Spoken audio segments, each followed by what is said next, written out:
RG Kar medical কলেজের দ্বিতীয় বর্ষের পিজিটি ছাত্রীর অস্বাভাবিক মৃত্যুর ঘটনায় মুখ খুললেন রাজ্যের মুখ্যমন্ত্রী মমতা বন্দ্যোপাধ্যায়। এক বেসরকারি সংবাদ মাধ্যমকে দেওয়া প্রতিক্রিয়ায় মুখ্যমন্ত্রী জানান যে এই অপরাধের কোনো ক্ষমা নেই। আমরা চাই সঠিক বিচার হোক। প্রশাসনকে নির্দেশ দিয়েছি দোষীদের চিহ্নিত করে 3 থেকে 4 দিনের মধ্যে ফাস্ট ট্র্যাক আদালতে এই মামলা তুলতে। শাস্তির আবেদন জানাতে হবে যাতে এই ধরনের ঘটনা ঘটানোর কেউ সাহস না পায়। দৃষ্টান্তমূলক শাস্তি দিতে হবে। প্রয়োজনে চরম শাস্তির পক্ষে সওয়াল করেছেন মুখ্যমন্ত্রী। এই প্রসঙ্গে মুখ্যমন্ত্রী আরও বলেন যে খুবই ন্যক্কারজনক ঘটনা।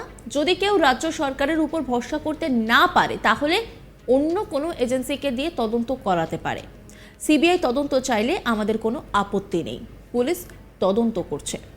জুনিয়র ডাক্তারদের বিক্ষোভ যুক্তিসঙ্গত বলেও এদিন মন্তব্য করেছেন মুখ্যমন্ত্রী মমতা বন্দ্যোপাধ্যায়। তিনি বলেন, বিক্ষোভকারী ডাক্তারদের যদি রাজ্য সরকারের তদন্তে ভরসা না থাকে তাহলে অন্য যে কোনো এজেন্সির দাবি জানাতেই পারে, আমাদের কোনো আপত্তি নেই। তবে একই সঙ্গে তিনি জানান বিক্ষোভ আন্দোলনের পাশাপাশি রোগীদের চিকিৎসায় যেন কোনো প্রভাব না পড়ে। মুখ্যমন্ত্রী বলেন, আমাদের সবার একটি নির্দিষ্ট দায়িত্ব আছে, হাসপাতাল সুপারেরও আছে। আমরা দেখব কারো তরফে কর্তব্যে গাফিলতির কোনো ঘটনা ঘটেছে কিনা। কলকাতার আরজিকর হাসপাতালে মহিলা ডাক্তারের অস্বাভাবিক মৃত্যুর ঘটনায় একজনকে গ্রেপ্তার করেছে পুলিশ। জানা গিয়েছে ধৃতের নাম সঞ্জয় রায়। শুক্রবার 9 আগস্ট রাতে তাকে আটক করা হয়। জিজ্ঞাসাবাদের পর তাকে গ্রেপ্তার করা হয়েছে বলে খবর। ধৃতকে শনিবার আদালতে তোলা হয়। আরজিকরের ঘটনার প্রতিবাদে কর্মবিরতির ডাক দিয়েছেন জুনিয়র ডাক্তাররা। নন এমার্জেন্সি বিভাগে চলছে একাংশের কর্মবিরতি, যার ফলে কিছুটা হলেও বেড়েছে রোগীদের ভোগান্তি। আরজিকর কাণ্ডে প্রতিবাদে জেলায় জেলায় হাসপাতালে বিক্ষোভ চলছে।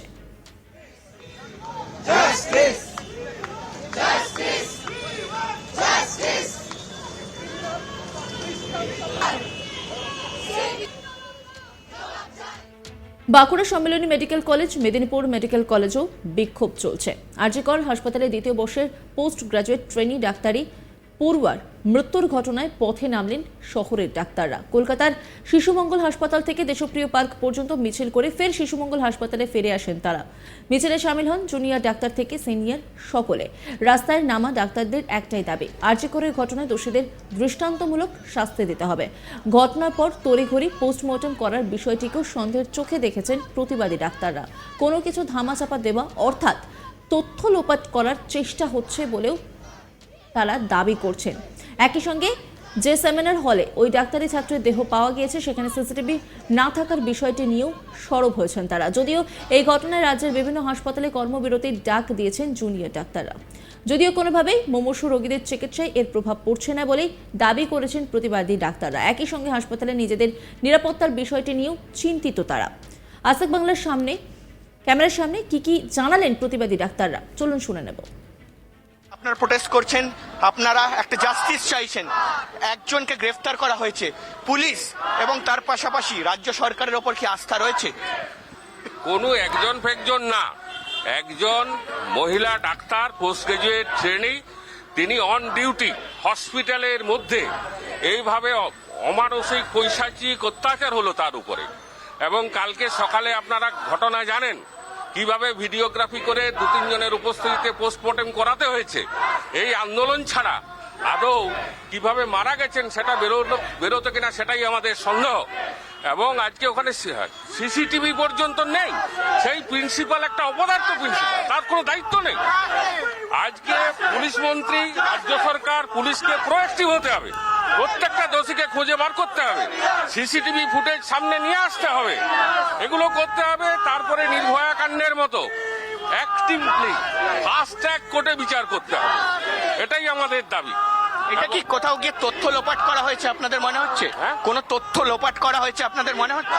এখনো আমরা জানি না। সকালে তো একটা প্রমাণ পেয়েছিলাম যে চেষ্টা হয়েছে। পোস্টমর্টেমটা কিভাবে হতে গেছিল আপনারা জানেন। অনেক আন্দোলনের পরে যথার্থভাবে অন্তত পোস্টমর্টেমটা করা হয়েছে। তার মাঝখানে কলেজ অথরিটি কি করেছে আমরা জানি না। কিন্তু আজকে ডাক্তার, পিজিটি, ইন্টার্ন, সিস্টার, সমাজের মানুষকেও ছেড়ে দেবে না এই ঘটনাটাকে তথ্য লোপাটের চেষ্টা হলে। এটা তো খুব সামান্য দেখছেন। আমরা কিন্তু এটা লেগে থাকবো এবং আমরা ফাস্ট ট্র্যাক কোর্টে বিচার করে এটা করব। আর যে কর্তৃপক্ষের অপদার্থতার জন্য ঘটনা ঘটেছে তাদের দায়িত্ব নিতে হবে, সরকারকে খুঁজে বার করতে হবে। এগুলো কি মনে হচ্ছে, তথ্য কোনো লোপাট করার চেষ্টা করা হয়েছে? এটা যেহেতু আন্ডার ইনভেস্টিগেশন আছে ব্যাপারটা, আমার এটা বলা সাজে না বাইরে থেকে।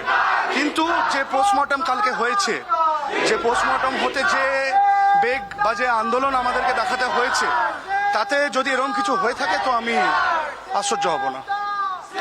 কারণ একটা পোস্টমর্টম হওয়া এরকম ঘটনায় এটা খুবই যথাযুক্ত একটা ব্যাপার, এবং এর মধ্যে কোনো এই চাওয়ার মধ্যে কোনো অযৌক্তিকতা নেই। কিন্তু সেই বেসিক ব্যাপারটুকু পেতে যে আন্দোলনটা আরজিকরকে করতে হয়েছে, আরজিকরের অসংখ্য আমার যারা ডাক্তার বন্ধু, ভাই, সিনিয়র স্যার ম্যাম যারা আছেন, যারা সহমর্মিতা দেখিয়েছেন এবং যে আন্দোলনটা তারা শুরু করেছেন, তাদের শুধু পোস্টমর্টমটুকু করাতে স্বচ্ছভাবে যে আন্দোলনটা করতে হয়েছে, তাতে আপনি যে কোশ্চেনটা আমাকে করলেন যে তথ্য প্রমাণ লোপাটের চেষ্টা কিনা, আমি তো বাইরেতে গাড়ি থেকে এটা বলতে পারি না, কিন্তু ভয় তো থাকে, আশঙ্কা তো সবার মধ্যেই থাকে।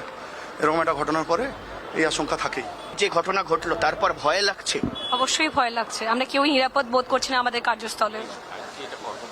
আর যেটা হলো, আমরা যদি আমাদের কাজের জায়গায় সেফ না থাকি তাহলে কোথায় থাকবো? বাবা মাকে তো ওটাই বলে আসি, কাজে যাচ্ছি ওখানে তো সেফ আছি, তাহলে আমাদের নিরাপত্তাটা কোথায়?